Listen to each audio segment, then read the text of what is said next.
বিসমিল্লাহির রহমানির রহিম। সহজে ফটোশপ দিয়ে কিভাবে ব্যাকগ্রাউন্ড রিমুভ করে এই বিষয়টা আমরা আজকে দেখাবো। দেখেন এখানে একটা ফটো আমি নিয়েছি। দেখেন এখানে একটা টুল আছে, এই অবজেক্ট সিলেকশন টুল। এটার মাধ্যমে যদি আমি ক্লিক করি তাহলে এখানে শেষ অবজেক্টটা সিলেক্ট করে নেবে।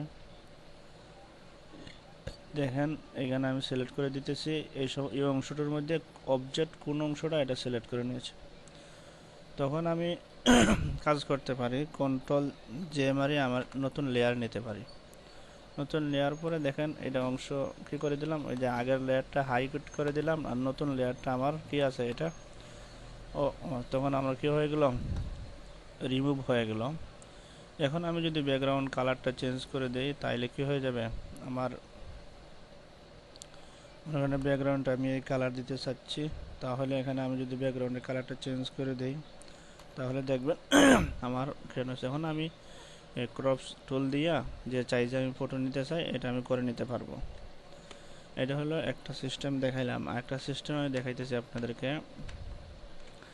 এই তো আসলাম আমাদের মেন জায়গায়, যে এখন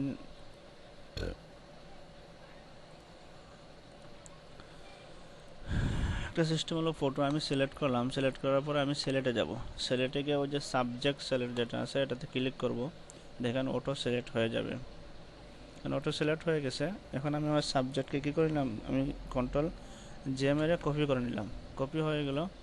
এখন এই দেখেন আগের লেয়ারটা আমি গোপন করে নিলাম, হয়ে গেল ব্যাকগ্রাউন্ড রিমুভ। এটা হলো সাবজেক্ট সিলেকশনের মাধ্যমে কিভাবে ব্যাকগ্রাউন্ড রিমুভ করা যায়। ইনশাল্লাহ সামনে আসবে মার্কসিন করে কিভাবে ব্যাকগ্রাউন্ড রিমুভ করা যায়। সাথেই থাকুন। ধন্যবাদ। আসসালামু আলাইকুম রহমতুল্লাহ।